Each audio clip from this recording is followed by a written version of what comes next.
Here is one of a series of talks by spiritual leader Lola McDowell Lee, spanning 2 decades from the early 70s through the 90s.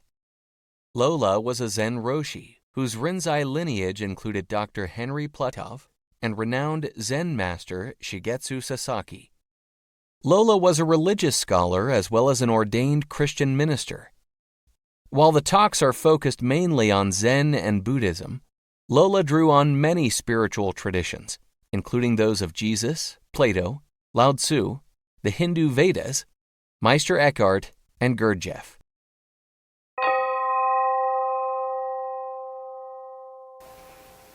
Like an archer fashions an arrow, the wise man steadies his trembling mind, a fickle and restless weapon. Flapping like a fish thrown on dry ground, it trembles all day, struggling to escape from the snares of Mara the temptress. The mind is restless. To control it is good. A disciplined mind is the road to nirvana. Look to your mind, wise man. Look to it well. It is subtle, invisible, treacherous. A disciplined mind is the road to nirvana. Swift, single, nebulous. It sits in the cave of the heart. Who conquers it frees himself from slavery. Okay, that's from the Dhammapada. Now, Buddhism and, of course, the traditional Zen revolves around Gautama's Enlightenment experience, the Enlightenment experience, whereupon he was given the name of the Buddha, and which word means enlightened one. You know, enlightenment is bodhi, and bodhi is the word for wisdom. So he sat under the bodhi tree. Buddha and the bodhi are from the same root, bud, B-U-D-H, which means to wake, to become aware of, to know. Yeah. So a Buddha is an awakened one. He has awakened from a life of relativity, you know, black and white, up and down, near and far. Awakened from his conditioning. And the doctrine that he taught is based on his enlightenment. And the purpose of his teaching at all was to help every one of us to attain this same state of enlightenment, which is called Anuttara Samyak Sambodhi, which means the perfect enlightenment that knows no equal.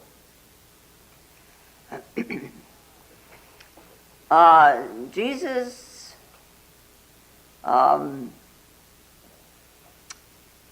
came with a mission. I mean, his enlightenment was foreordained.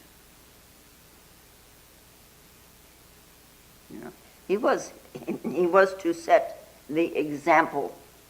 He lived the example of his birth and his crucifixion and his resurrection. The Buddha rose out of the ranks of humanity and became enlightened through his own efforts.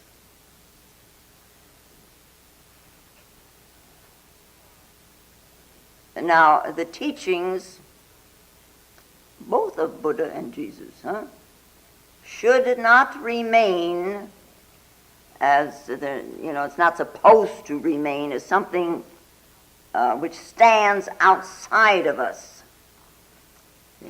such as something that we might study, like we study the law, we study mathematics, we study history, and so on. Not with this kind of a teaching. Buddha very strongly urged his followers, those in the Sangha, in the brotherhood, the group of monks that lived there with him, and the lay students, which were near and far. His admonition was, value your own personal experience. That's what you value. You do not need to rely on authority for experience. Not even on the Buddha himself, nor to anyone you think is a superior personality. You cannot rely on another to get you into heaven. You cannot. And he urged everyone to exert himself for his own emancipation, for his own freedom, for his own liberation. Now, what these monks and these lay people were seeking, and what he was trying to guide them to, was freedom. Freedom from the relative, freedom from the conditioning. And we read in this Dhammapada, by oneself, indeed, is evil done. By oneself is one injured. By oneself is evil left undone. By oneself is one purified. Purity and impurity belong to oneself. No one can purify another. That's how it begins, this Dhammapada. The Dhammapada, which is the teaching of the Dharma. It's from the, it's a Theravadan thing, the little vehicle, where they use the word Dhamma. In Mahayana Buddhism, the large or the great vehicle, they say Dharma. So in Ceylon, Sri Lanka now, isn't it, you will find the word Dhamma. And in India and in Japan, you find the word Dharma, Mahayana Buddhism, Dharma. The teaching of the Dharma. And he said, I will teach you the Dharma. Here is the Dharma. If this is, that also is. If this is not, that also is not. When this stops also. This is the law. This is the Dharma. Sounds pretty simple, huh? Yeah. Now, to take upon oneself, now you're going to put your shoulders under this thing, to take upon oneself one's own liberation is not the way we usually think of it in the Western world. In our culture, we depend on Jesus, or we depend on some priest, or we depend on a minister, and we say, pray for us, save us, and so on and so on. Huh? Save us a place in heaven. You're going to sit at the right hand down a few spaces from God, but let us also have a few spaces in there too for me. Save me, huh? Yeah. Now comes this admonition, I must do for myself.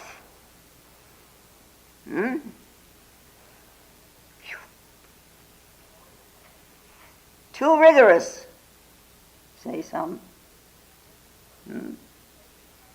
makes me take too much responsibility, say some. Too disciplined, say some. Too hard, say some. Where should I even start? My God, look at me. Where am I going to begin? Very simple. You start where you are. Everybody starts where they are. You start with what you are. But begin. Commence. Let's get the show on the road. No. After all, it's not such a silly way of looking at things. You've got to drink your own water when you're thirsty. You can't get anybody else to do that for you. You cannot get a proxy to do your work in heaven or to do your work in hell. No. You got to do that yourself, huh? You can't get anyone to come to this class on a Sunday morning for you and then tell you what occurred. After all, 5 minutes after you're out of here, you don't even remember what I said. Huh? And besides, if somebody's going to tell you, it's their interpretation of what I said. And that isn't going to help you very much, I don't think. You can't get anyone to come and sit for meditation for you and then tell you what occurred.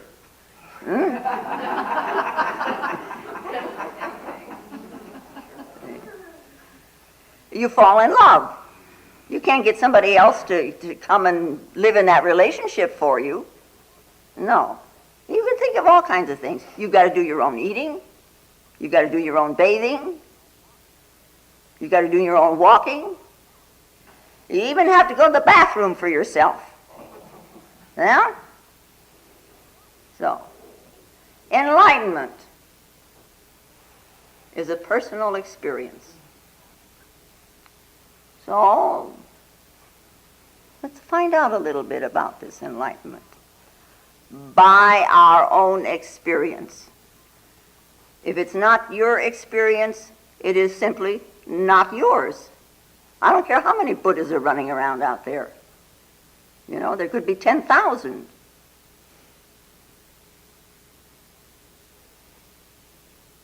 What good does it do you? The experience is what counts. Yeah. So here and there, far between here and there, an individual makes up his mind. Enlightenment is what he wants. And there is in him maybe a need for it. And he has a hunger for it, like you have a hunger for a certain kind of food. Now, if he hungers enough, that very hunger will lead him out of the morass of desire and delusion. The deluded mind.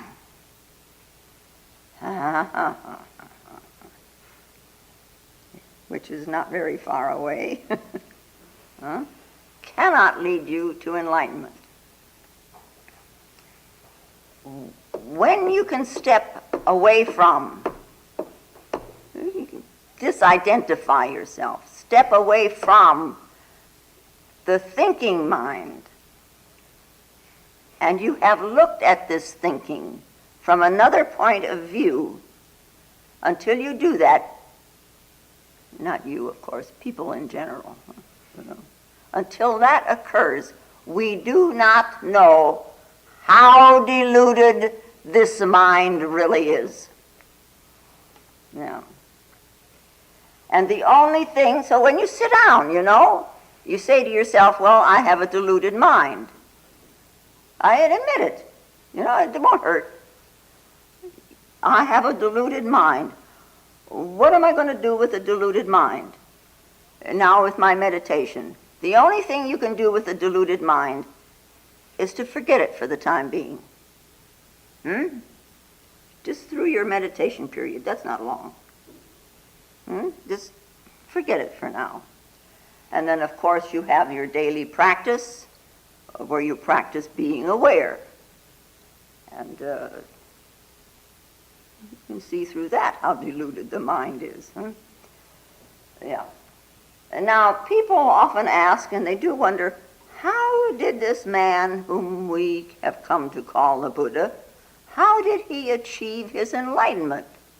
I mean, what did he do? What methods did he use? And so on, because after all, if he did it, if I can find out how he did it, why then, here I come, folks. Huh? Yeah. It's a big question. How? How did he achieve his enlightenment?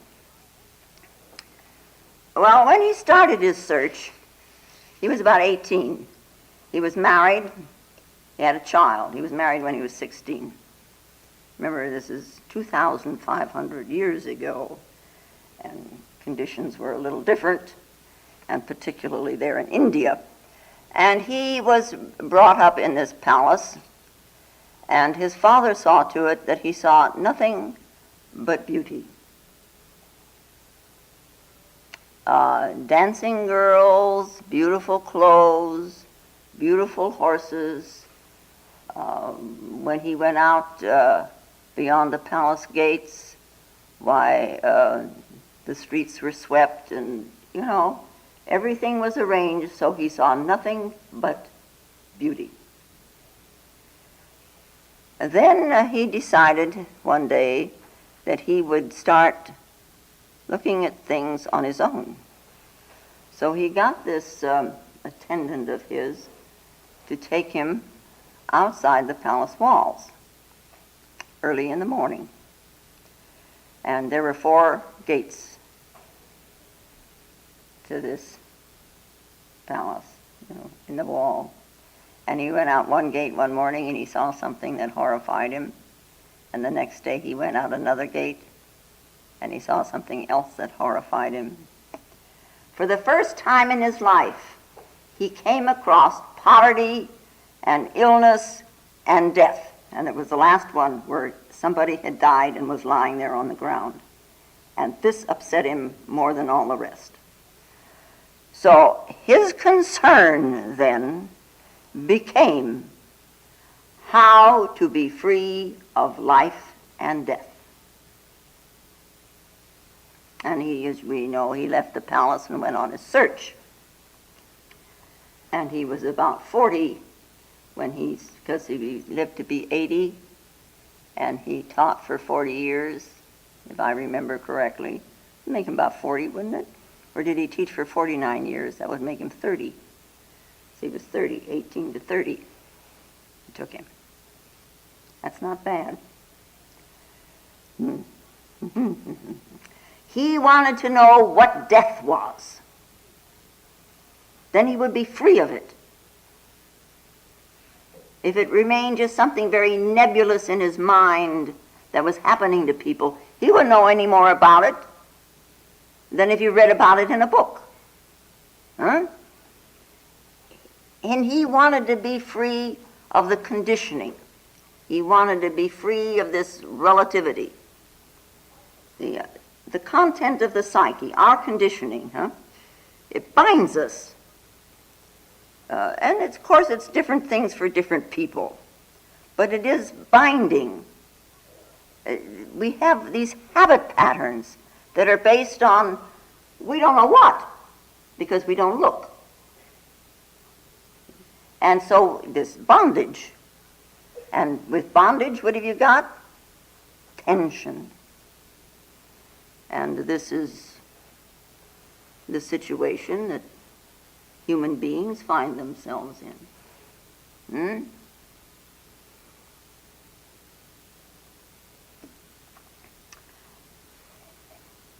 Now, there is something in all of us that reflects, ponders about existence. Maybe a little bit shallow, maybe pretty deep, but something in us does reflect the way we find this world.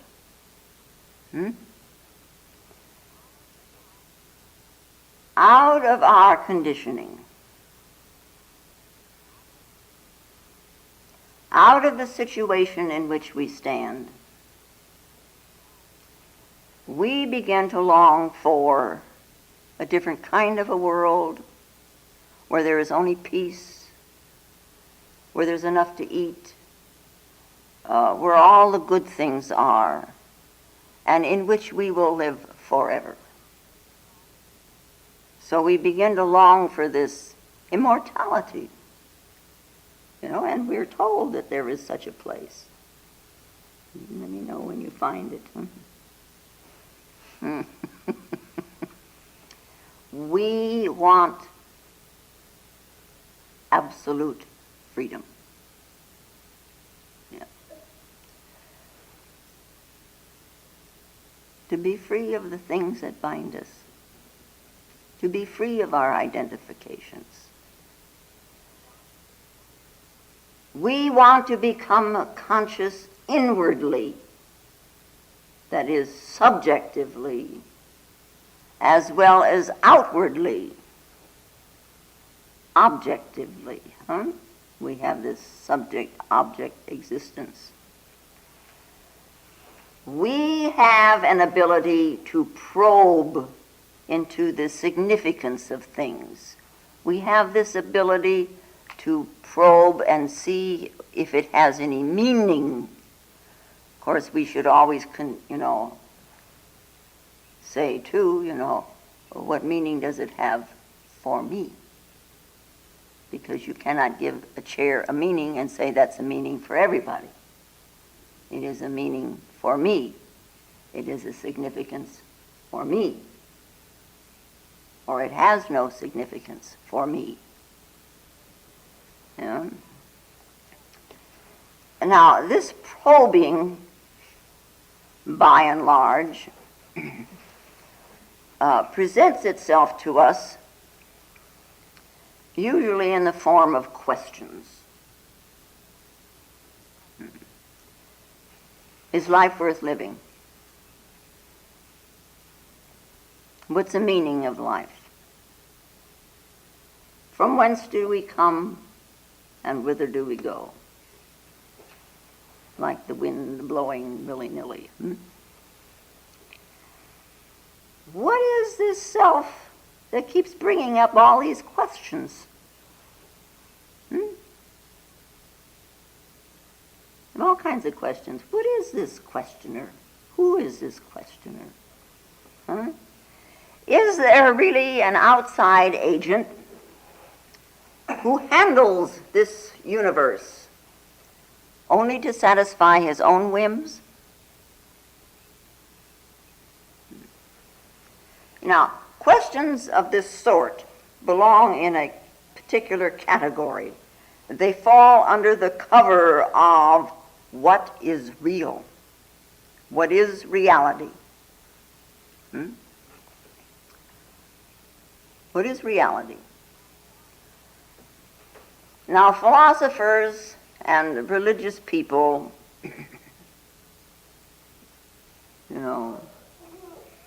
theologians, they have their own approach, and they differ widely.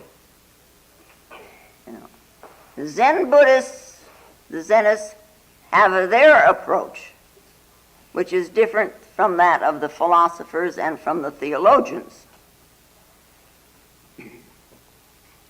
Now, when such a question rises in you, most people try to solve the problem as it is presented to them, objectively, outwardly. They take the problem as it is asked and try to answer it in the same way that it was given. Who am I? Well, here, that sticks in the mind here, as a thought. So now this is how most people try to solve this problem.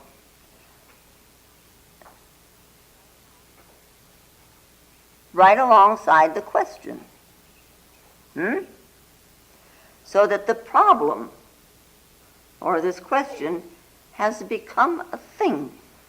It has become an object. Yeah. It is realized someday, sooner or later, eventually, that thoughts in the mind are objects. They seem to have a kind of a substance to them. They're semi-material. And from a subjective point of view, they are out there.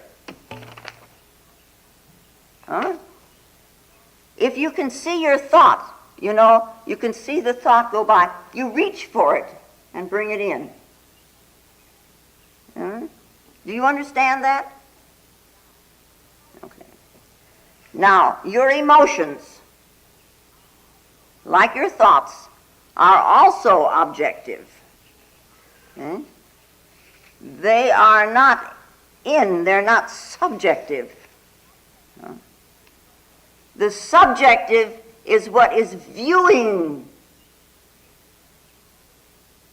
the thinking and the emotions as something opposed to itself.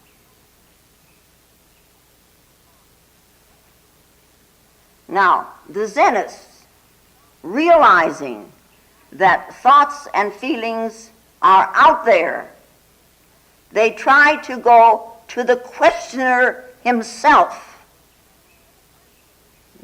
The living person, the living question mark, is brought into the picture. The questioner is full of life.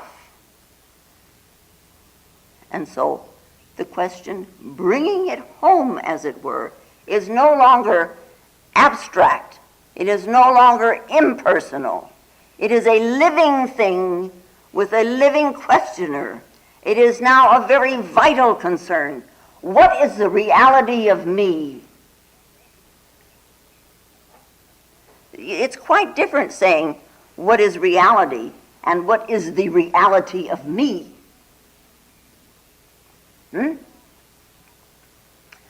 So we have in Zen dialogues, mundos they are called, between the teacher and the student.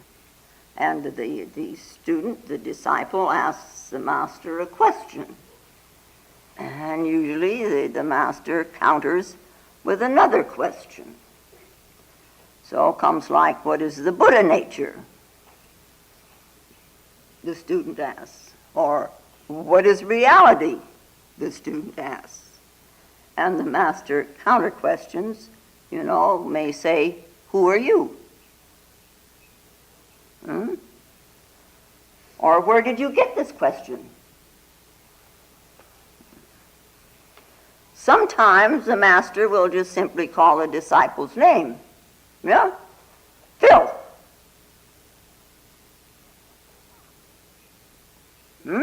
John. And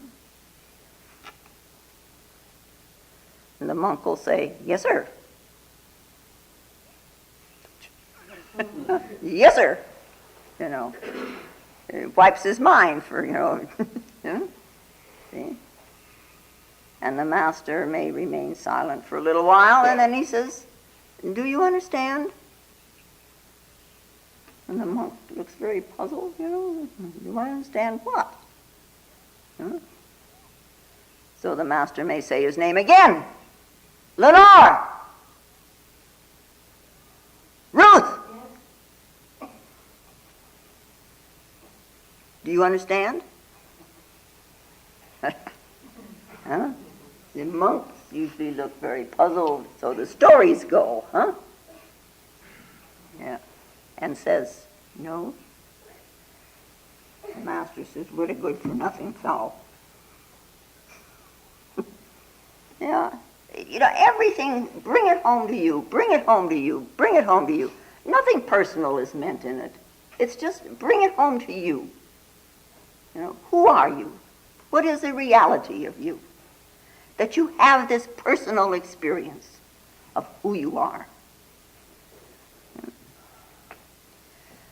Now, sometimes people have an opinion that if they are not enlightened, they're ignorant.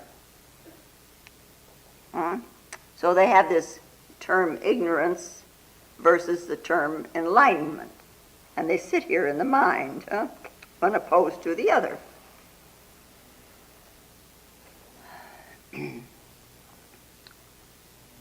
And it is known that often the monks will try to make the Roshi say, yes, you are enlightened.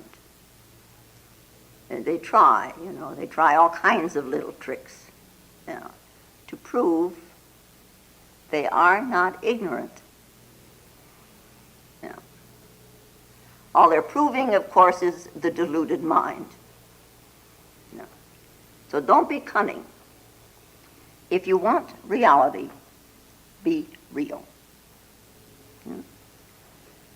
This ignorance, of which Zen is full of, this word, it's usually, when we come across it, we usually think of it as a state of not knowing.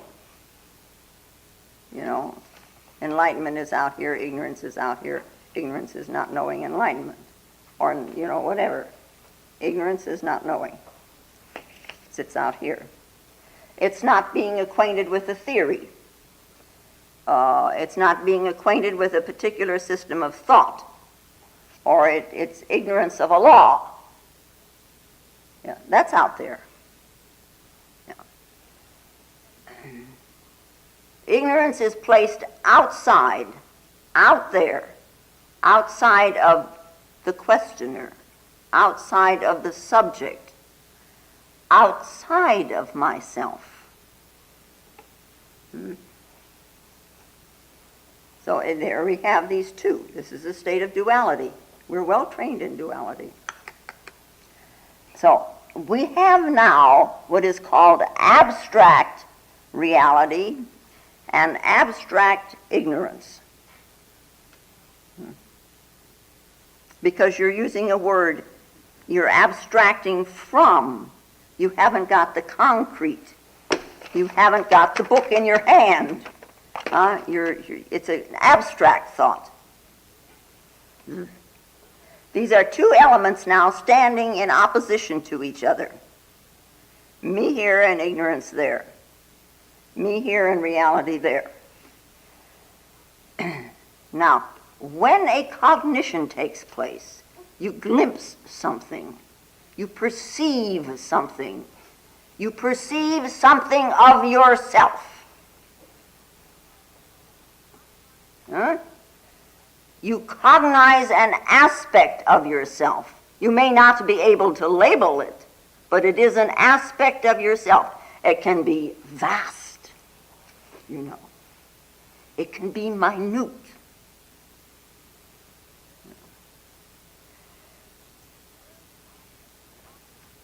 In the very act of cognizing, in the very act of perception,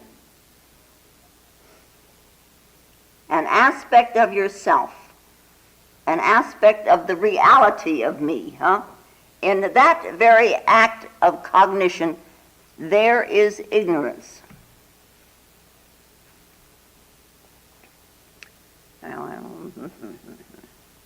It's a very subtle point. You have to know yourself very well. You have to be extremely alert. No, I'm not yelling, wake up, be alert, be aware, observe, watch, for nothing.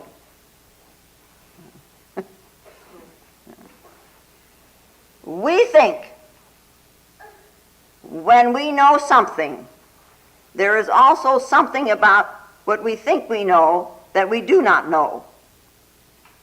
Did I say that right? Okay.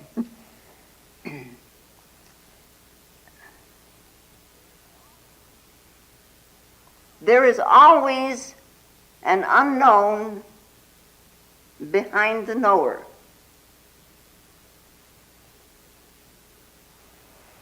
And we can't seem to get at this unknown knower.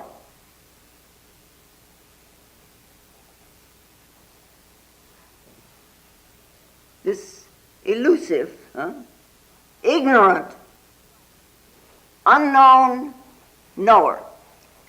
There's the place for this kind of ignorance. Look at him.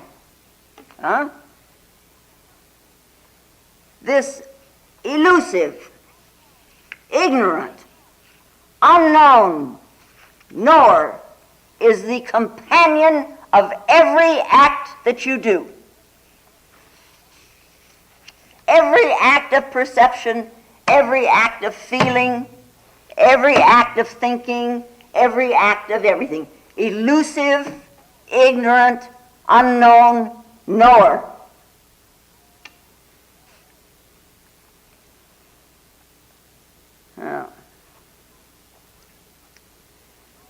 Now you can practice knowing this ignorant knower in everyday things. Look at a flower. Flower doesn't talk. They're not going to answer you anything. But in this moment, you don't talk. You just look. You cognize. But at the same time you are cognizing or perceiving the flower, also cognize the perceiver.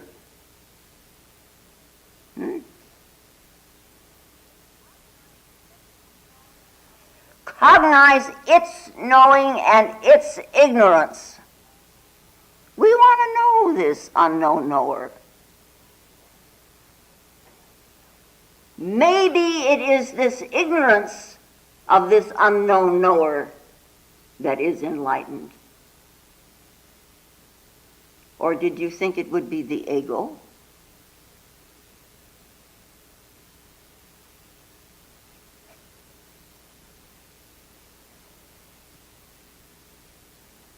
No. Get it where it belongs. Get it in its proper order.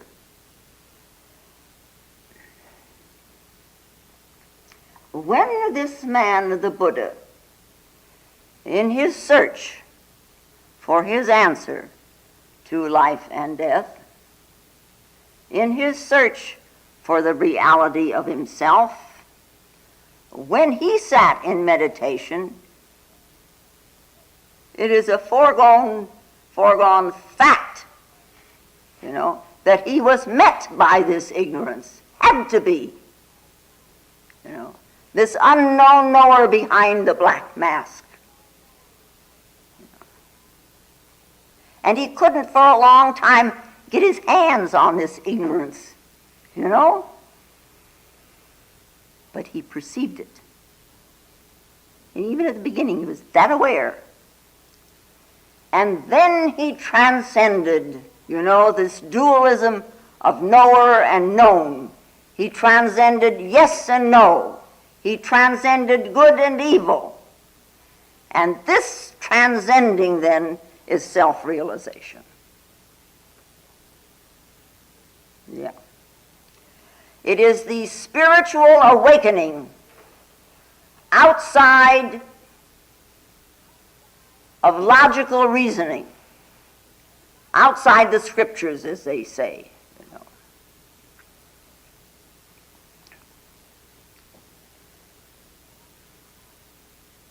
Ignorance is not evil, nor is it a source of evil. But when we are ignorant of ignorance, of what it means in our life, then there takes place this unending linkages of craving, desire, delusion, linked one to the other. It's like you're on a treadmill.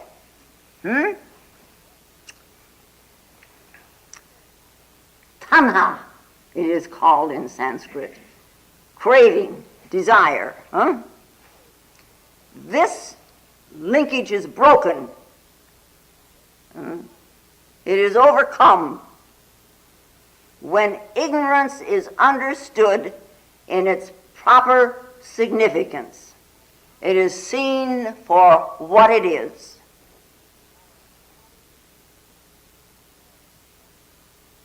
But you have to go into yourself. You just can't sit out here bubbling around in your head, like a jogger running up and down the street. Keeping silent. Now, right now, right this minute, right now, just be silent. It means you can't think.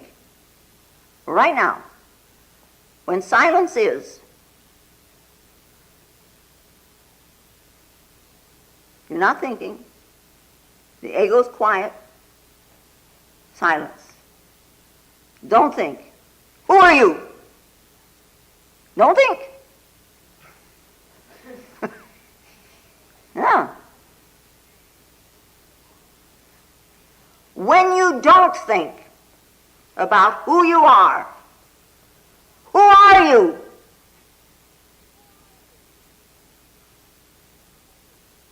Nobody. Big deal. When you are nobody, you don't have a name. You don't have a form. You have become disidentified from all of that. I mean, the name you have now is not your true name, is it? What is your true name? Do you have a true name? Is there such a thing as a true name? What about your form? Is this body, you're going to have it for the next 10 million years? I don't think so. Huh? What is your form? What is the form? Sitting in silence. Now, not thinking. Did you see a name? Did you hear a name? Did you see a form? Were you a man or a woman? With no thinking. Were you a Christian or a Buddhist or a Jainist? Hare Krishna? What country did you belong to? To what race? What are you?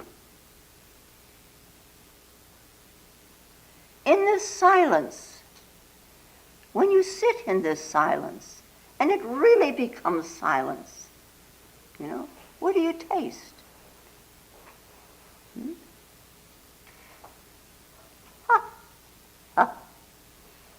Just being. Just to be. What else does it need? Doesn't need all this stuff we put on it. The art of the setting aside the mind, or the art of ignoring the mind, the deluded mind, is the secret. Either you are, or reality is. When you are not, all is found, the totality. When you are, all is lost. Well, you're out there again with the things and the objects. Because we are, after all, man is a state of self-consciousness, ego-consciousness. Objectively self-conscious. We are aware of things and objects. We are aware of ourselves as a thing, as an object. This object moves around, just like all the other objects move around. We should be aware that thoughts are objects. And then you see, you become aware that you are not a thing, that you are not an object. You're not. You know, our state, this objectively self-conscious state, is the fall that Christianity relates so marvelously. The eating of the fruit of the tree of knowledge of good and evil. This duality, good and evil.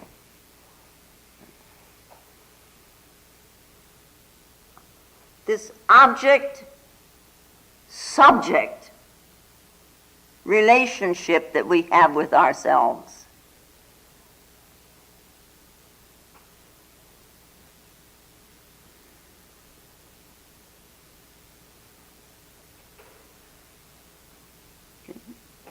Self-conscious,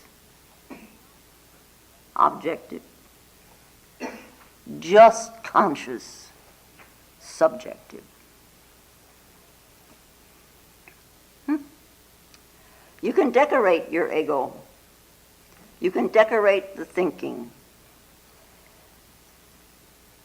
All sorts of achievements. And please do. Look into all kinds of systems of thought. But realize that these achievements will not give you innocence. It will not give you purity.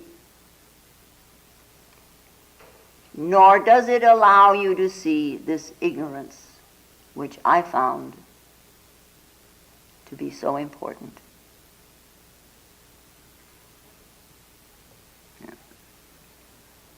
What is this ignorance in us?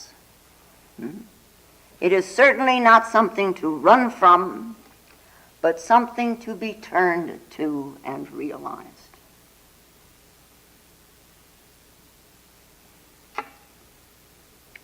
So we have this little thing from the Dhammapada.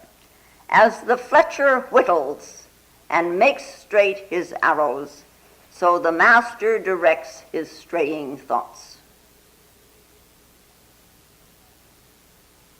To direct straying thoughts, first you must be able to observe them. When the content of the mind is observable, these little objects are no longer so powerful. Because you have become a witness to them. And being a witness, you can use them, or you can drop them. They can be directed. Our thinking mind has been likened to a very sophisticated mechanism, like a huge computer. It's a very highly evolved machine. It can be used for great things. It can be used for petty things, for little things. It has been used for great things. Great minds in physics and mathematics and law and science and philosophy. Yeah. Man has gone to the moon using his mind. Yeah. But most people don't use their minds that way. They nitpick at each other. Yeah. You and I, how do we use our minds? Yeah. Or does it use us? Is the car driving the driver? Do you move wherever the car leads?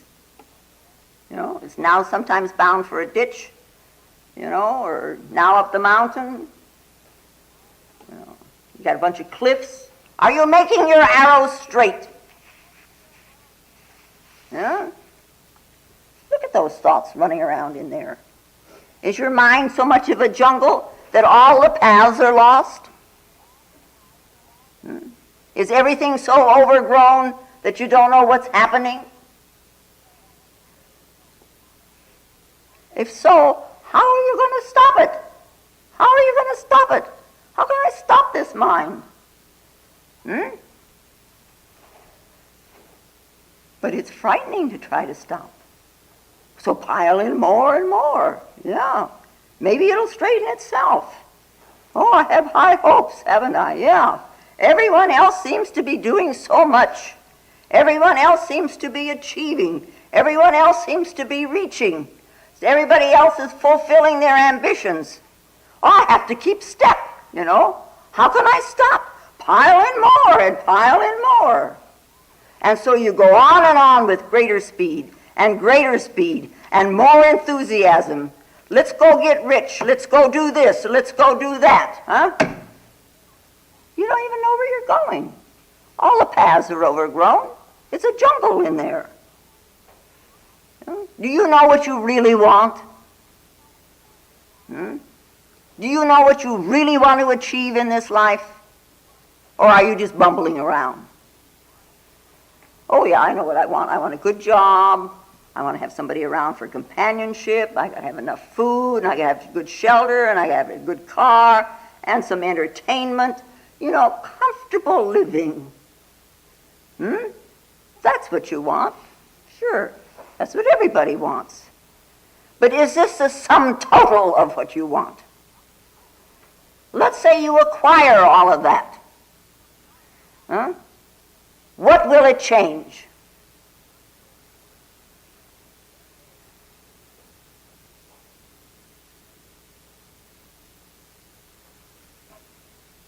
The darkness within you remains the same. Maybe it's a little darker.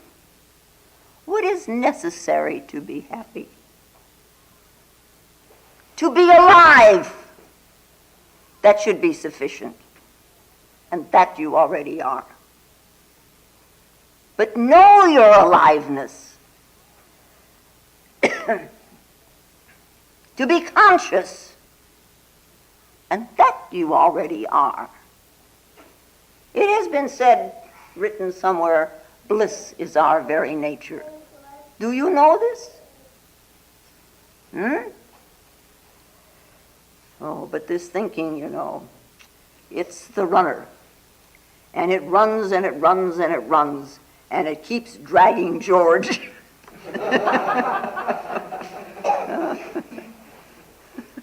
There's a joke that goes with that, and somebody can tell you that afterwards. Has to do with golf. See? The mind. Running. That is swifter than mind, you know. Run.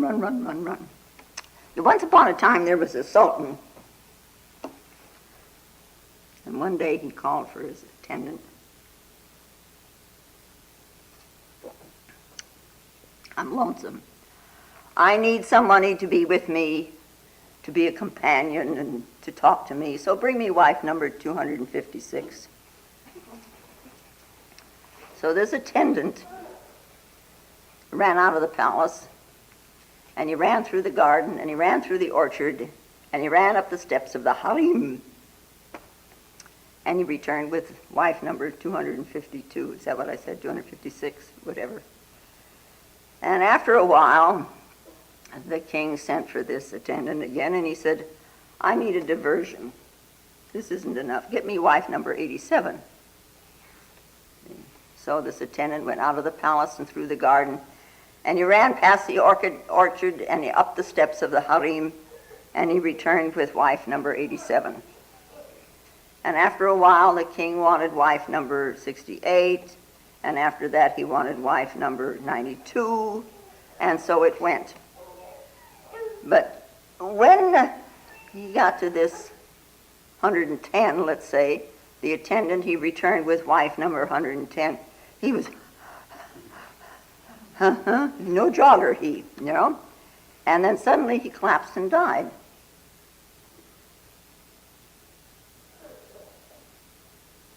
There is a moral to that story. It is not the wives that kill you, it is the running around.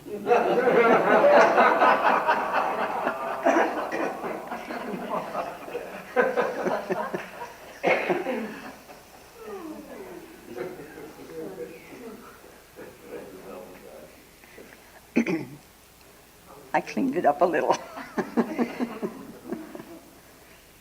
How often does your mind sit? Just sit. Just sit. Never mind all the running around. Just sit. And that's what the Zen people say, you know. Let your body relax and let your mind sit. Don't do anything. That's the most difficult thing in the world. Just sit. But once you get the knack of it, if you will persist in sitting, you will get the knack of it. Doing nothing but sitting. Relaxed body, relaxed mind with a focus. Doing this for an hour or so every day, slowly maybe, but slowly, things do begin to happen. When you first sit down, you're going to be sleepy. I mean, after all, the mind is this no paths anywhere, so it's just going to go to sleep. And then after a while, you begin to dream. After some weeks down the road, you dream. You hallucinate. Maybe.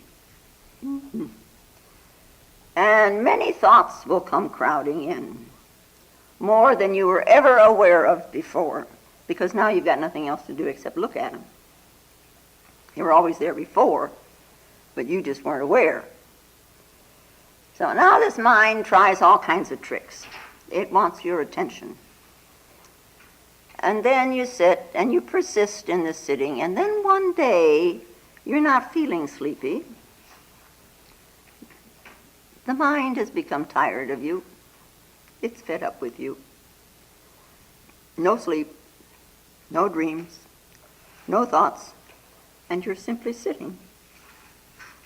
Everything's very silent. And all of a sudden, you begin to think again.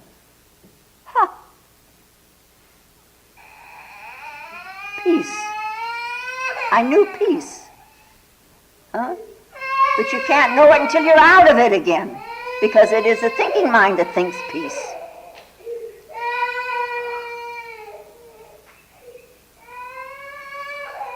Poor baby. Poor baby. Life is hard. Nothing is easy. Anyway, take a good look at your mind. What goes on in there? There's fragments from your mother, and fragments from your father, and fragments from your uncle and from your aunt. Fragments from all over the world, you know. You've got fragments of the past, you've got fragments of the future, you've got fragments of the books you've read, the movies you've seen, the TV shows. See, really, you know, in all that, where is your own mind? Where is your own mind? Is everything borrowed? Do you have a mind? Is it just a conglomerate of all these things? One thing for sure is not borrowed. That's your consciousness. Your awareness. That came with you. It'll go with you. It is something you can depend upon. Yeah.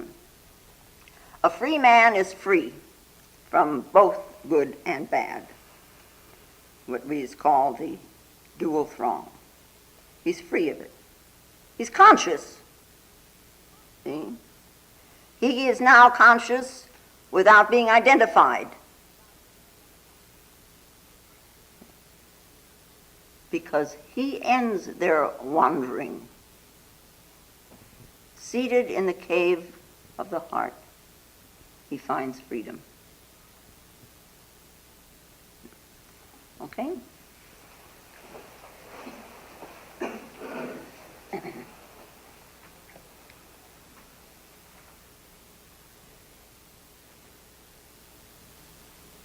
And now may the peace and the power that passeth all understanding hold us and keep us in the love of the Christed consciousness while we are seemingly separate one from another.